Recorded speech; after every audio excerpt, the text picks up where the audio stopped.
네, 날씨가 더워지고 있습니다. 저도 오늘 넥타이 안 매고요. 그냥 티셔츠 입고 올라왔는데요. 네. 네. 한국에서 방문하신 분들에게는 사실 이 정도 더위는 그게 뭐 더워? 뭐 이렇게 생각을 하신다고 하더라고요. 한국에 잠깐 방문하신 분도 이 정도 괜찮은데요. 이미 밴쿠버 기후에 적응한 우리들에게는 이 정도 더위는 상당한 더위죠. 예, 꽤 덥게 느껴집니다. 지난 한 주간 더위와 함께 역대기의 족보를 우리가 그야말로 돌파했습니다. 사실 원칙적으로는 성경 66권의 그 한 구절 한 구절, 한 단어 한 단어가 다 중요하고 의미가 있죠. 예, 그렇죠. 그러나 이스라엘 백성들의 기나긴 족보, 지금 2장부터 시작해서 8장까지 족보고요. 9장은 포로 귀환 명단, 바벨론에서 귀환한 사람들의 명단이 쭈루루룩 나옵니다. 예. 여러분 어떠셨나요? 이번 주 족보 굉장히 재밌으셨죠? 예. 사실 그래서 이번 주 매일 성경도 족보를 굉장히 빠른 속도로 한 번에 막 2장 넘게 중략도 있고 쭉쭉쭉쭉 그냥 넘어가는 방식을 선택해서 빠르게 전개를 했습니다. 그래서 일주일 만에 역대상 11장까지 왔어요. 이렇게 유래를 찾아볼 수 없을 만큼 빨리 이제 왔는데요. 오늘 본문 그래도 역대상에서는 우리에게 가장 익숙한 본문입니다. 역대상 전체에서 우리에게 가장 익숙한 본문이 오늘 역대상 4장 9절 10절입니다. 이른바 야베스의 기도라는 그 본문이죠. 예, 이 본문이 우리에게 대중적으로 많이 알려진 건 이 책 제목 야베스의 기도라는 이 책 덕분입니다. 야베스의 기도. 이 야베스의 기도는 그 브루스 윌킨슨이라는 미국의 목사님이 쓰신 책인데요. 이게 2000년도에 나온 책이에요. 저분이신데요. 인상이 참 좋으시더라고요. 2000년도에 딱 2000년에 나온 책인데 한국 버전은 2001년도에 번역이 됐어요. 1년 후에. 그런데 미국에서만 300만 부가 넘게 팔렸습니다. 한국에서도 수십만 권이 팔린 걸로 알고 있습니다. 2001년은 제가 한참 까칠할 때여서 저도 저 책을 구해서 읽었는데 저걸 비판하려고 읽었던 기억이 납니다. 그래도 생각보다 내용이 괜찮네? 뭐 이렇게 하면서 읽었던 이 얇은 책이었습니다. 예. 사실 이 역대기는 설교자들이 많이 선호하거나 열왕기에 비해서도 그렇고 사무엘서에도 비교해서도 그렇고 많이 인용되거나 설교자들이 아주 선호하는 성경은 아니지만 이 야베스의 기도라는 책 덕분에 역대상 4장 9절과 10절은 그나마 우리에게 조금 익숙한 구절이 되었습니다. 예, 야베스의 기도라는 책은 많이 팔려서 인기를 얻었지만 그 반대로 사실 많은 비판을 받기도 했어요. 이 책은. 왜 비판을 받았을까요? 오늘 본문 굉장히 은혜되지 않습니까? 복을 더하사. 오늘 읽은 버전은 개역 개정도 아니고요. 사실 개역 한글이에요. 제가 김태중 형제님께 PPT 초안을 만들어 주시거든요. 1년 내내 참 고맙게 역할을 해주시는데 개역 개정판으로 만들어 달라고 요구했다가 바꿨어요. 왜냐하면 입에 안 붙어요. 이 책이 나왔을 때 당시 2000년대 초반은 개역 한글을 주로 읽던 시절이었더라고요. 그래서 개역 한글로 바꿨습니다. 복에 복을 더하사. 얼마나 은혜가 됩니까? 저도 이 구절 보면서 정말 은혜가 되는 구절이다라고 생각했죠. 그 은혜를 많이 끼쳤지만 많이 비판을 받기도 했습니다. 왜 비판을 받았을까요? 이 책의 부제, 두 번째 소제목을 보면 왜 비판을 받았는지 우리는 알 수 있습니다. 이 책의 부제는 보여주시면 내 삶을 기적으로 채우는 기도의 원리. 밑에 Breaking Through to the Blessed Life가 영어 부제고요. 한글판 부제는 내 삶을 기적으로 채우는 기도의 원리. 조금 더 이렇게 영어판에는 기적이라는 표현 없어요. 그런데 기도하면 저 부제를 보면 어떤 생각이 드시나요? 기도 열심히 하면 내 삶에 기적이 가득하고 복이 바로 막 이렇게 올 것처럼 느껴지지 않으시나요? 부제를 출판사의 전략적 차원에서는 판매에 굉장히 도움되게 잘 지은 것 같아요. 그렇죠?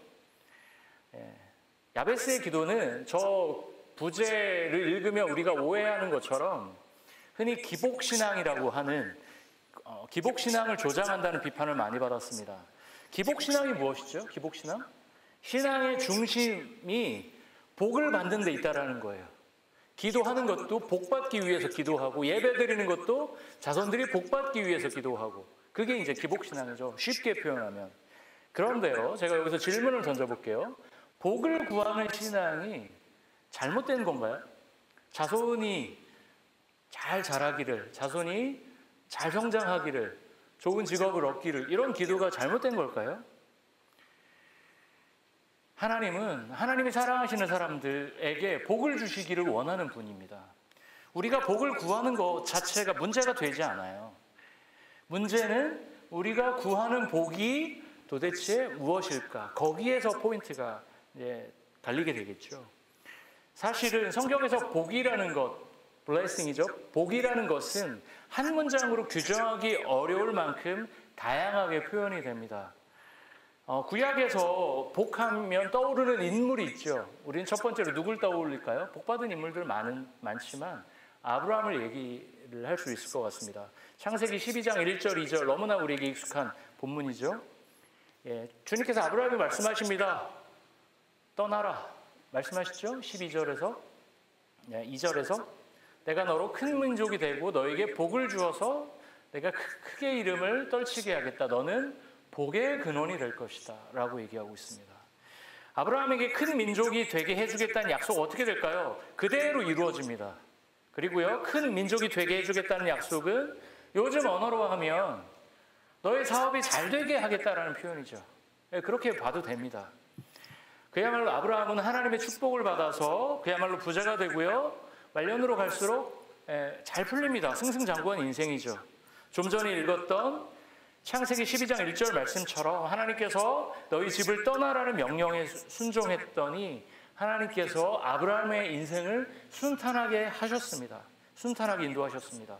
하나님도 잘 믿고 인생도 순탄하고, 우리가 바라는 인생의 그림이죠. 저는 여러분들이 그렇게 사셨으면 좋겠습니다. 저도 그랬으면 좋겠고요. 주빌리 교회도 그랬으면 좋겠고요. 그런데 하나님께서 주시는 복이 아브라함의 경우와 같이 우리의 순탄한 인생과 항상 이퀄로 이루어지는 것은 아니죠. 마태복음 5장 10절을 보도록 하겠습니다. 우리가 복하면 떠오르는 팔복의 마지막 8번째 복이죠. 같이 읽어볼까요? 의를 위하여 박해를 받는 사람은 복이 있다. 하늘나라가 그들의 것이다. 의를 위하여 박해를 받는 사람들은 복이 있다고 마태복음 말씀 여기서 얘기하고 있죠. 현실에서는 이런 경우 굉장히 많죠. 의를 위하여 박해를 받는 사람들, 아브라함이 생각하는 아브라함의 경우처럼 의를 위하여 박해를 받는 사람들은 그 사람의 삶에서 아브라함이 받았던 복을 받는 경우보다는 그렇지 않은 경우가 더 많은 것 같습니다. 의를 위하여 박해를 받다가 그냥 박해를 받다가 생을 마감하는 경우도 상당히 많이 있습니다. 제가 예를 한 분 들어볼게요. 엘살바도르라는 나라의 주교 중에 오스카 로메로라는 아주 유명한 사제가 한 분 계십니다. 신부님. 이분이 1917년생입니다. 이분은 엘살바도르의 평범한 사제로 일하던 분이셨어요. 사제 뭐 할까요? 고해성사 하고요. 미사를 집례하고요. 뭐 여러 가지 성당에서 벌어진 여러 가지 일들을 담당하던 평범한 사제였습니다. 그런데요, 그분은 특별히 주변의 알코올 중독자들을 열심히 케어하던 성실한 사제였습니다. 그런데 그의 동료 절친 사제였던 루틸디오 그란데라는 신부가 이 그란데 신부는 농민들과 함께하던 농민운동을 하던 분이셨습니다. 그런데 그 농민운동을 하다가 암살을 당하죠. 그 사건을 계기로 이 로메로 주교는 반독재 투쟁에 참여하게 됩니다. 지금도 그렇지만 당시 엘살바도르는 군사독재 정권에 반대한다는 목소리를 내면 어떻게 될까요?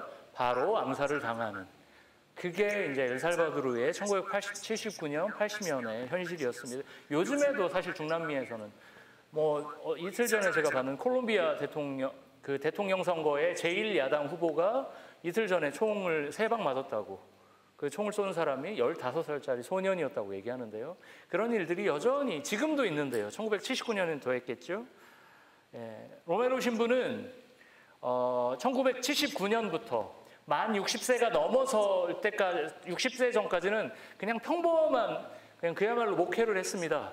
그야말로 평범하게 그냥 평범한 사제로 살다가 만 60세가 넘어가면서 자신의 동료 사제가 억울하게 암살을 당하는 걸 보면서 이대로 있을 수 없다. 불의에 저항하는 것이 하나님의 뜻을 따르는 것이다라고 믿고 반독재 투쟁에 참여하게 되죠. 빈곤층을 위한 정책을 제안하고요. 국민들에 대한 독재 정권의 인권 침해를 고발했습니다. 그러다 1년 만인 1980년 79년부터 그런 사역을 시작했다가 1년 만에 80년에 한 병원에서 설교를 하던 중에 무장괴한 4명에게 총알을 수십 발을 맞고 그 자리에서 사망했습니다. 하나님의 형상인 인간이 그 당시 최소한의 인권을 보장받지 못하는 현실, 고문당하고 가족들도 모르는 사이에 끌려가서 고문당하고 암살당하는 현실에 저항했던 이 주교는 끔찍한 죽음을 맞이합니다. 그런데 팔복 말씀에서는 의를 위하여 박해받는 사람은 뭐라고 얘기하고 있죠? 복이 있다라고 얘기하고 있습니다. 그러니까 우리가 생각하는 복은 성경이 얘기하는 복과 일치할 때도 있고 일치하지 않을 때도 있다는 거죠. 성경에서 말하는 복은 아브라함처럼 물질적 복, 자손의 복이 충만하게 임할 때도 있고요. 때로는 로메로 신부님의 예처럼 현실에서는 고통스러운 결과를 수십 방의 총알이 자신의 몸을 관통하는 결과를 맞이하더라도 의를 향한 삶 자체가 복이 있다라고 성경은 말하고 있는 것이죠. 결국 성경에서 얘기하는 복은 삶의 결과를 통해 판단할 수는 없다고 성경은 우리에게 오늘 얘기하고 있는 것이죠. 아브라함은 당시 최고의 문명 어디죠? 메소포타미아 문명의 중심부에서 살던 사람입니다. 당시 문명을 쫙 누리던 사람입니다. 세계 지금 최고 이렇게 제일 유명한 큰 도시 어디 있을까요? 세계 큰 빅시리 큰 도시 어디 있을까요? 뉴욕, 런던 그런 도시들 있잖아요.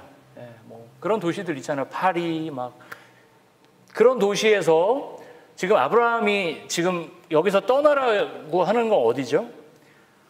어디로 가르쳐 주지도 않습니다. 어디로 가라고 가르쳐 주지도 않아요. 일단 너의 본토 친척 아비집을 떠나라는 명령을 받습니다. 여러분 생각을 한번 해보겠습니다. 이사를 가라는 명령을 하나님께 받았어요. 그런데 이사 갈 주소를 안 가르쳐 줘요. 이사 갈 주소는 당일날 알려줄게. 그런 줄 알고 짐부터 싸. 네, 어디로 가는지 알아야 집이 넓어지는지 좁아지는지, 집이 좁아지면 어떻게 해요? 짐을 정리해야죠. 어디로 가야 될지를 구체적으로 알려주셔야지 내가 계획을 세우고 갈 텐데 그런 계획 세우지 마. 그냥 떠나라고 얘기하고 계시죠. 그런데 아브라함은 그 명령에 순종합니다. 그리고 하나님은 평생 아브라함의 삶에서 함께 하시죠. 중간에 창세기 읽어보면 아브라함이 여러 실수들을 합니다. 그러나 아브라함을 포기하지 않으시고 아브라함의 삶에서 함께 하십니다. 로메로 신부는 어떻습니까? 그분도 평범한 사제의 길을 걷던 사람이었습니다. 주일에는 열심히 미사를 드리고요. 성당 건축에 최선을 다하는 평범한 사제였습니다. 그러나 군사독재 정권의 비판적인 언론인, 종교인들을 끌고 가서 죽이고 고문하는 것을 보면서 독재 정권 저항의 중심에 서게 됩니다. 이 당시 고문이 얼마나 심했는지 제가 자료를 찾아봤다가 경악을 했습니다. 인간이 인간에게 이렇게 할 수 있을까? 그 현실을 알게 된 주교는 교회에서 얌전히 있을 수가 없었습니다. 성당에서 얌전히 있을 수 없었습니다. 그래서 독재 정권 저항 운동의 중심에 서게 된 것이죠. 성경은 66권 전체에 걸쳐서 하나님의 부르심 속에 쓰임 받는 사람들이 복되다고 표현하고 있습니다. 그 쓰임 받음의 결과가 아브라함처럼 부자가 될 수도 있고요. 로메로 신부님처럼 끔찍한 죽음을 맞이할 수도 있습니다. 그 결과와 상관없이 하나님의 부르심에 반응하고 쓰임 받는 사람들은 어떤 사람들이라고요? 복된 사람들이라는 것입니다. 그런 의미에서 우리는 야베스의 기도를 다시 읽어봐야 된다고 생각합니다. 한번 띄워주시죠. 야베스가 그의 형제보다 귀중한 자라고 얘기하고 있죠. 그의 어머니가 야베스라고 이름했는데요. 그가 수고로이 낳았대요. 10절. 복에 복을 더한다고 얘기하고 있습니다. 이 야베스가 어떤 인물일까요? 야베스는 사실 요 딱 2절에서만 언급이 되거든요. 성경 전체에서. 알 수 있는 게 굉장히 제한적입니다. 사실 제가 이번 주 말씀 묵상에서 야베스가 활동하던 시기가 여호수아 이후에 가나안 정복 전쟁을 벌이던 시기의 인물이라고 말씀드렸는데 조금 더 공부를 해보니까 그렇게 확신 있게 얘기할 수는 없겠더라고요. 수정하겠습니다. 야베스의 기도라는 책에서는 분명히 그렇게 나오거든요. 근데 신학적으로는 이건 약간 근거가 미약한 일방적 주장이었습니다. 야베스의 활동 연대는 정확히 알 수가 없습니다. 야베스에 대해서 알 수 있는 거 뭐죠? 9절에서 이름에 대해서 힌트를 주고 있죠. 야베스의 경우 어머니가 낳을 때 굉장히 고생하면서 낳았다고 오늘 본문은 말하고 있습니다. 어떤 경우 어머니가 낳을 때 고생하죠? 머리가 크거나 아이의 두상이 크거나 아이가 어깨가 이렇게 클 때, 넓을 때, 저희 유아가 어깨가 넓거든요. 그래서 둘째 나올 때 고생했거든요. 야베스라는 단어의 뜻이 뭐예요? 지금 출산할 때 굉장히 고통스러웠다고 이 본문에서 얘기하고 있어요. 야베스라는 단어 자체가 고통이에요, 고통. 그러니까 한국식으로 표현하면 김고통, 이고통, 이렇게 고통아 이렇게 부른 거예요. 사람 이름을 그렇게 부른 거예요. 사람 이름을 잘 선택하지 않는 것이죠. 이름이 참 기구합니다. 이 야베스람이 살아왔던 소위 말하면 뭐 팔자? 팔자는 성경적이지 않으니까 인생이 참 힘들었다라는 걸 보여주죠. 그런데 이 본문에서 얘기하는 게 뭐냐면 어머니가 이름도 어머니가 지었대요. 그렇게 얘기하고 있습니다. 당시 지중해의 고대 근동의 문화에서 이름은 당연히 누가 짓겠죠? 아버지나 할아버지가 짓습니다. 어머니가 지었다라는 건 뭐죠? 주로 어머니의 케어를 받았다는, 아버지의 돌봄을 받지 못한 그 당시의 관점으로 보면 불우한 환경이었다라는 거죠. 오늘 본문 조금만 더 얘기하면, 오늘 본문 역대상 4장이잖아요. 유다 지파의 족보에 대해서 얘기를 하고 있습니다. 그런데 이 역대상 3장에서부터 유다 지파에 대해서 얘기하고 있거든요. 이 3장은 조금 중요한 가문들에 대해서 얘기하고 있고요. 이 4장은 조금 유다 지파 중에 마이너인 사람들에 대해서 얘기하고 있거든요. 야벳은 뭐라는 거예요? 족보상으로도 좀 밀리는 집안 출신이라는 거예요. 야베스는 집안도 그렇고요. 당시 철저한 남성 중심 사회에서 아버지의 보호도 받지 못했던 고통이라는 이름을 품고 태어난 사람이었습니다. 그런데 유독 그의 기도만 족보 중간에 등장합니다. 하나님께서 어려움 속에 태어나고 살았던 야베스의 삶과 그의 간절한 기도를 들으신 것이죠.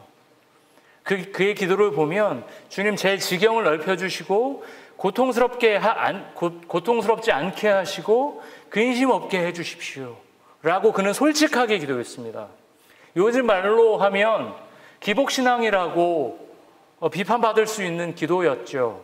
그러나 하나님은 그 기도를 들으셨습니다. 평생 어려움과 고난 속에서 살아갔을 법한 야베스의 절규 어린 기도를 하나님께서는 지나치지 않으시고 그 기도에 반응하신 것입니다. 그런 의미에서 우리들의 기도는 어떤 컨텍스트에서 드려지느냐가 중요한 것 같습니다. 제가 기복신앙이라고 표현하는 것을 다른 말로 번영신학이라고 얘기합니다. 신학적으로 이름을 붙이면 번영신학, 영어로 얘기하면 prosperity gospel이라고 표현합니다.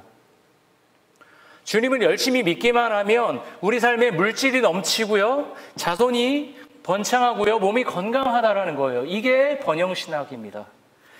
최근 20년간 아프리카 교회가 양적으로 급성장했습니다. 최근 20년간. 그 중에서도 나이지리아가 가장 크게 성장했거든요. 양적으로. 나이지리아 안에도 한 교회가 5만 명이 넘는, 출석교인이 5만 명이 넘는 교회가 10개가 넘습니다. 한국보다 더 대단하죠. 그런데 갑작스러운 양적 성장은 교회를 병들게 했습니다. 대형교회 목회자 중 한 사람인 오에데포라는 목회자는 미국의 유명한 부흥사들처럼 개인용 제트기를 구입해서 타고 다닌다고 합니다.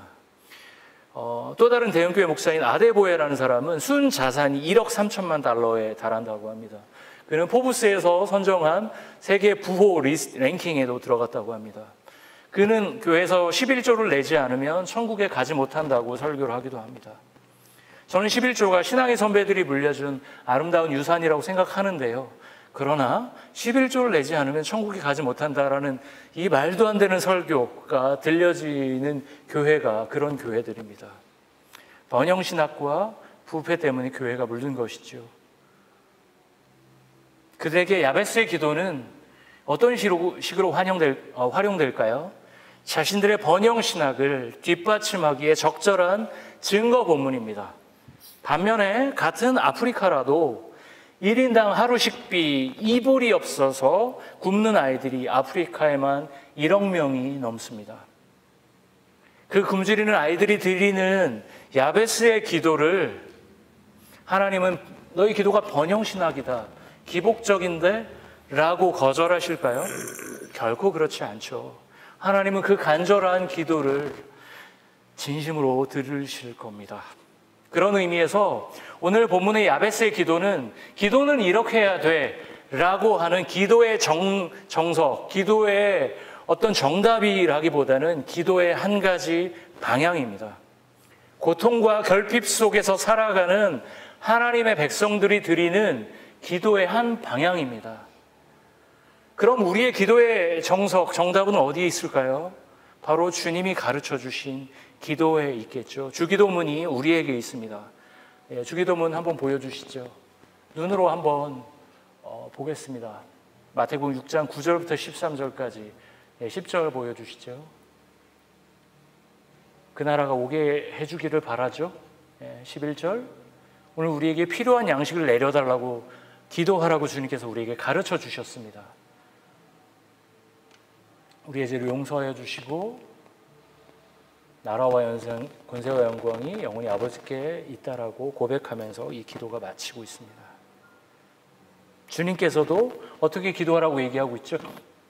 우리가 일용할 양식을 위해서 기도하라고 가르쳐주고 있습니다. 우리가 시험에 들지 않게 해달라고 기도하라고 가르치고 있습니다. 주기도문은 단어 하나하나, 문장 하나하나가 참 귀하지만 그 중심에는 하나님 나라가 임하는 것을 구하는 문장이 10절에 자리 잡고 있습니다. 6장 10절 그 나라를 오게 하여 주시며 그 뜻을 하늘에서 이루심같이 땅에서도 이루어 주십시오. 이게 주기도문의 중심에 있습니다. 하나님 나라가 임하기를 구하며 지금 이곳에서 내가 하나님 나라 백성으로 쓰임받기를 구하는 기도, 그 기도가 우리의 중심에 있어야 합니다. 물론 좀 전에 말씀드린 것처럼 우리는 일용할 양식도 구해야 하죠. 야베스처럼 우리의 지경도 넓어져야 합니다. 우리의 근심거리도 줄어들게 해달라고 기도해야 합니다. 이건 잘못된 기도가 아닙니다. 어려움이 있는데 간절한 기도조차 하지 않는 게 그게 더 큰 문제죠. 그러나 우리의 기도의 중심이 야베스의 기도로만 기울어진다라면 문제가 발생합니다. 제가 좀 전에 우리의 기도가 어떤 컨텍스트에서 드려지느냐가 중요하다고 말씀드렸죠. 그럼 우리는 어떤 컨텍스트에서 살아가는 사람들일까요? 저도 설교 준비를 하면서 곰곰이 생각해 봤어요. 우리는 캐나다 밴쿠버에서 살아가는 이민자들이죠. 유학생들이죠. 제가 우리 교회 성도님들을 전부 다 일반화할 수는 없지만 대략적으로 우리는 캐나다 어떤 나라죠? 부자 나라입니다. 명백합니다. G7에 들어가는 명백히 부자 나라입니다. 그 부자 나라 중에서 우리들은 비교적 좀 가난하게 살고 있는 게 아닐까. 평균적으로 우리 교회 성도들은 그런 생각을 했습니다. 2003년 기준으로 캐나다의 1인당 GDP 53,000불입니다. 꽤 잘 사는 나라죠. 거칠게 계산하면 1인당 GDP가 5만 불이니까 4인 가족이면 연소득이 한 가정에 20만 불이 돼야 된다는 얘기죠. 아주 그냥 거칠게 계산하면. 성인 부부로만 따져도 한 가정당 연소득이 10만 불은 되어야 된다는 얘기입니다. 굉장히 높아 보입니다. 사실 그렇죠. 네. 그 이상 버시는 분들이 많이 계시면 좋겠지만 많지 않을 가능성이 저는 더 크다고 생각하는데요. 우리는 그럼 어떨까요? 부유한 나라에서 비교적 가난하게 살고 있다는 감정을 우리는 더 많이 느낄 겁니다. 그런 의미에서 우리는 늘 상대적 빈곤감을 늘 느끼며 살 수밖에 없습니다. 야베스의 기도가 저절로 드려지는 삶입니다. 주님, 제 뱅크 어카운트가 조금 비었는데요. 더 주시면 안 됩니까? 라는 기도를 드릴 수밖에 없는, 드려도 되는, 우리가 현실에서 그런 기도를 드리는 것이 죄일까요? 결코 그렇지 않다라는 거예요. 기복신앙이라고 비판할 수도 없는 우리의 현실이라는 거죠. 우리의 컨텍스트는 그래요. 문제는 우리의 기도가 거기에 머물러 있기 때문에 문제가 발생한다는 것이죠. 우리의 소득과 자산이 캐나다 밴쿠버에서는 중간 이하일 수도 있죠. 그렇지만 국제적인 기준으로 따지면 우리는 차를 소유하고 있잖아요. 주거 공간을 갖고 있잖아요. 이런 사람들은 상위 몇 프로 안에 들어가는 사람들입니다. 우리들 삶이 여전히 늘 빡빡한 것은 사실이지만 그렇다고 우리가 먹지도 못하고 입지도 못하고 사는 것은 아닙니다. 늘 하나님은 우리를 배부르게 먹으셨고 입히셨습니다. 우리는 야베스의 기도를 드려야 하지만 야베스의 기도를 넘어서 우리가 이 사회에서, 이 공동체에서, 학교에서, 직장에서 어떻게 쓰임받을까 구하는 기도를 함께 드려야 합니다. 네, 제가 이제 설교를 마치려고 합니다. 우리는 결론적으로 말씀드리면 이 야베스의 기도를 드려야 합니다. 하나님, 우리의 지경을 넓혀주십시오. 우리에게 필요한 것들로 더 넉넉하게 공급해 주십시오. 이건 기복주의가 아닙니다. 우리에게 필요한 것들을 구하는 기도를 우리는 날마다 드려야 합니다. 우리가 지난 교인총회 때 교회 재정에 대한 얘기들을 길게 얘기했지만 저도 교회 재정을 위해서 틈날 때마다 기도합니다. 그런 기도를 하나님께서 기복주의 신앙이라고 비판할 거라고 생각하지 않습니다. 그러나 우리의 기도가 자신의 평안과 안녕에만 주로 머문다라면 우리는 야베스의 기도는 드리지만 주님이 가르쳐 주신 기도를 놓치고 살아가는 우리의 인생이 되고 마는 것입니다. 하나님의 나라가 임하길, 주님의 재림과 함께 온전한 하나님 나라가 임하길 기다리며 지금 이곳에서 하나님 나를 사용해 주십시오. 우리는 이렇게 기도해야 합니다. 우리가 하나님 앞에서, 공동체 앞에서 쓰임 받기 좋은 시절은 없습니다. 우리는 늘 불안하고요, 늘 안정되지 못하고요, 삶의 형편은 한 번에 좋아질 수가 없습니다.